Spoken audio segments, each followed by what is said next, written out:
Historia básica del arte escénico, Artaud y la destrucción del teatro. En realidad, Antonin Artaud no pretendió destruir el teatro en sí, ya que su evolución como actor, director y teórico se encamina a defender el teatro como forma de expresión y de vida del hombre, frente a los intentos surrealistas que pretendían su muerte. Lo que sí es cierto es que Artaud propuso un teatro cuya concepción era radicalmente distinta de la del teatro tradicional, que hasta él llegaba y con contadas excepciones. Lo que sí es cierto es que Artaud propuso un teatro cuya concepción era radicalmente distinta de la del teatro tradicional que hasta él llegaba, con contadas excepciones. Para que ese nuevo teatro fuera posible, era preciso acabar con el anterior, al menos por parte de quienes lo intentaran. Por otro lado, el teatro que Artaud quería se oponía al teatro digestivo, reconfortante, que no cuestiona al espectador en su ser interior ni en su ser social. A cambio, propondrá un teatro inquietante, destructor, revolucionario, siempre en el sentido que estos términos hemos de dar dentro de la teoría artudiana. Ante la lectura del Teatro y su doble, que reúne escritos de 1931 a 1933, los actores y directores de los años 50 no sabían si estaban ante un crítico, un creador o un visionario iluminado. Con la distancia que proporciona casi medio siglo, comprendemos que las ideas de Artaud son el resultado de un proceso de maduración interna del escritor, desde dentro del teatro. Por otro lado, es justo indicar que tales propuestas se vieron favorecidas por anteriores intentos destructivos, como los ya citados de Jarry y los superrealistas. Artaud fue un entusiasta del grupo superrealista hasta su expulsión por Breton en 1926 por haberse atrevido a representar el sueño de Strindberg en la embajada de Suecia. Cuando llegó a París 5 años antes, lo mejor que encuentra del teatro es lo que está haciendo Lausne-Poe y Charles Dullin. En el atelier de este último trabaja como actor. Decía del maestro que sabía alcanzar la mística de la escena. Consideraba a Dullin muy superior a Craig, Appia y a los directores rusos. Sin embargo, poco a poco se irá distanciando de él,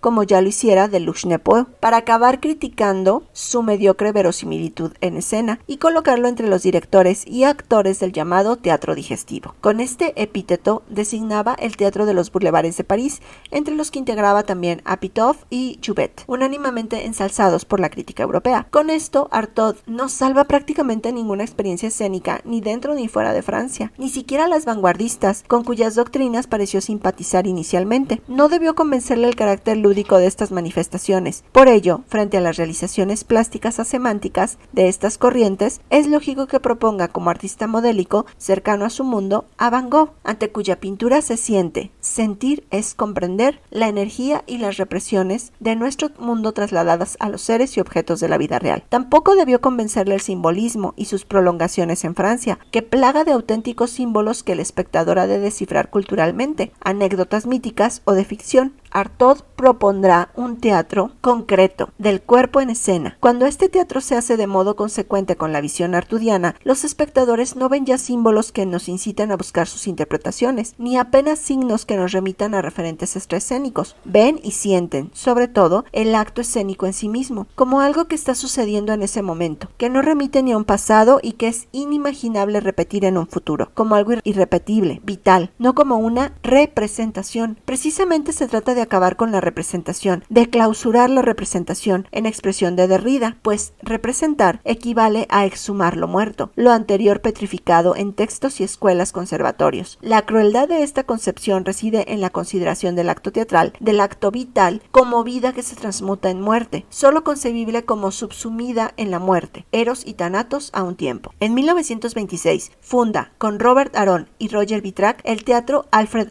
Jarry, que los surrealistas intentaron boicotear.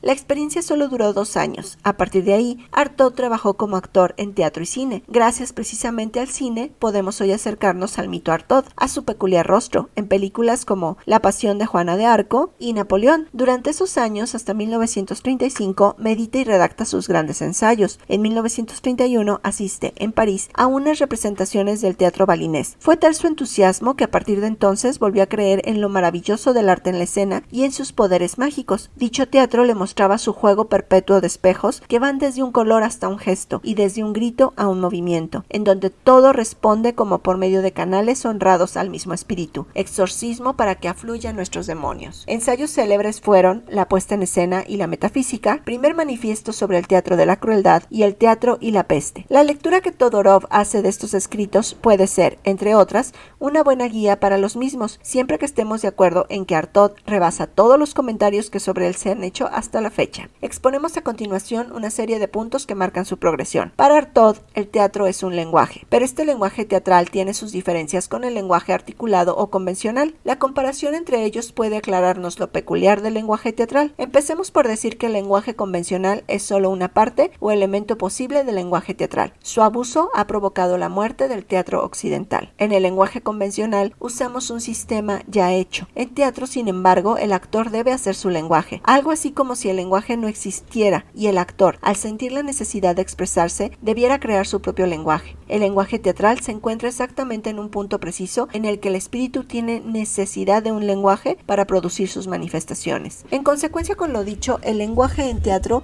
será más una creación que una enunciación. Y si el lenguaje teatral, en cualesquiera de sus elementos, nace de una necesidad del hombre a la que va estrechamente unido, esto debe tener una gran repercusión. Se diría que en teatro cuenta menos lo significado, lo que se expone, que la forma en que se expone. Dicho de otro modo, en el teatro occidental el significante pasa desapercibido, pues al actor y al espectador les interesa mucho más lo significado, hecho condenable por Artaud. Aquel significante no quiere decir la imagen perceptible sensorialmente, sino la peculiar creación de la misma hecha por el actor. Por poner un ejemplo, a Artaud le interesa menos la pronunciación establecida por la fonología que las 1000 posibilidades de emisión de la voz por parte del actor, de las que elegirá aquellas que sienta como necesarias. En realidad, significante y significado son inseparables en el teatro. En la percepción de este teatro toman parte todas las facultades que intervinieron en su creación, anímicas y orgánicas, conscientes e inconscientes, y no solo la facultad intelectiva, de absoluto dominio en el teatro occidental. Artaud afirma que este lenguaje está más cerca del caos que del orden. El lenguaje de la escena, si existe y se forma,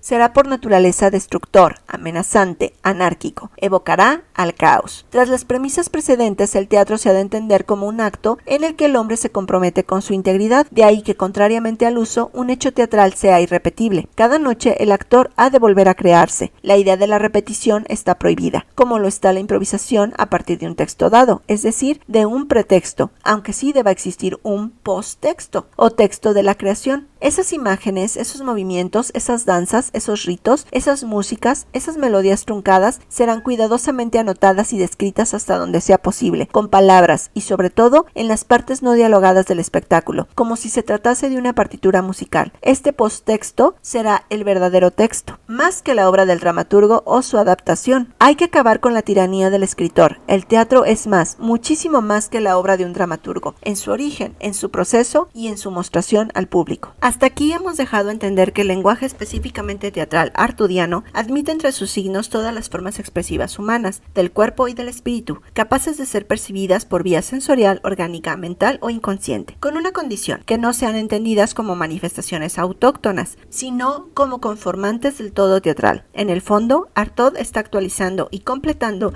las propuestas de Wagner sobre el drama lírico, yendo, evidentemente, mucho más allá que él en su análisis del acto creador y en su manifestación externa. En suma, Artaud propone la consideración de un lenguaje de la escena inmensamente rico, simbólico y sugerente. El lenguaje articulado solo puede ser una parte de aquel, el emitido por la voz humana, o con más precisión, una de las posibilidades de dicha voz humana. Además, en su emisión, su poder encantatorio ha de ser tan perceptible como sus significaciones conceptuales. De otro modo, el teatro representado en escena, nos aclarará Artaud, poco o nada se diferenciará del texto escrito. Todo ello nos conduce a la finalidad del teatro, según el teórico francés, totalmente apartada del concepto del arte por el arte. El teatro no es gratuito ni utilitario. No se le puede atribuir fines políticos o sociales inmediatos. Ello implicaría una doble traición, al teatro y a la política. Por contra, el teatro debe intentar alcanzar las regiones más profundas del individuo y crear en él una especie de alteración real, aunque oculta, cuyas consecuencias sean percibidas más tarde, añade Artaud. En definitiva, se trata de la fórmula que todos atribuyen a su poética. El teatro no tiene que representar la vida en lo que ésta posea de más esencial. El teatro tiene que ser la propia vida. Artaud sobrepasa los límites de la representación los destruye. Si Artaud fue tajante en el plano propiamente escénico, su rigor no era tanto con las obras de los dramaturgos que consideraba sometidas al genio del creador. Sin embargo, resulta interesante saber lo que él consideró aceptable para su teatro de la crueldad. Salvó bastante poco de lo escrito hasta él. Entre sus preferencias primeras hubo Rey de Jarry, Víctor, Los niños al poder de Vitrac y El sueño de Strindberg. En el manifiesto del teatro de la crueldad nos presenta la siguiente relación, con la indicación expresa de sin tener en cuenta el texto. Algún Shakespeare. León Pal Farguet, La historia de Barba Azul, La toma de Jerusalén,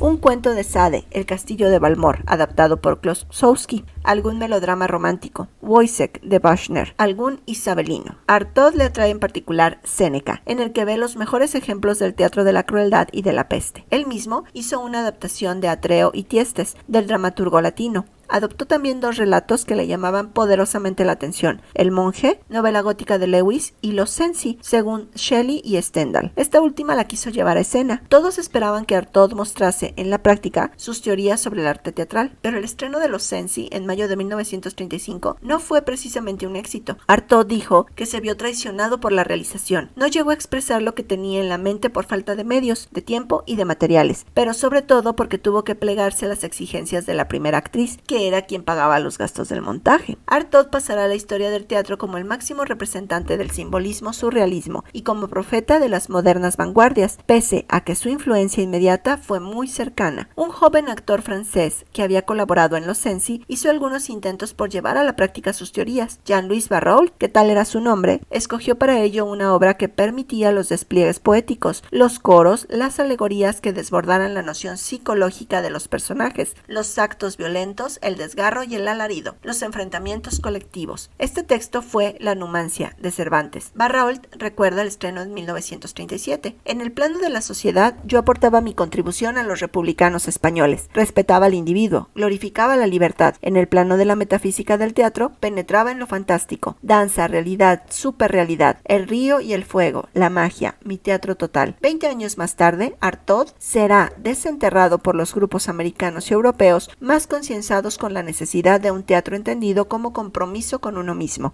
con los demás y con el propio arte. Derrida advertirá que en todos ellos, las simpatías y coincidencias con Artaud no excluyen incomprensiones y traiciones al teatro de la crueldad. Derrida rechaza como no artudiano todo teatro no sagrado, todo teatro ideológico, cuyo fin sea el transmitir un mensaje que se agote en el acto de la palabra, todo teatro que privilegie la palabra y no eche mano de los demás elementos escénicos, todo teatro abstracto. Gracias por haber llegado al final del video. En el próximo veremos Beckett y el absurdo. Si no te has suscrito, considera suscribirte y comparte este video con todo aquel que ame el teatro.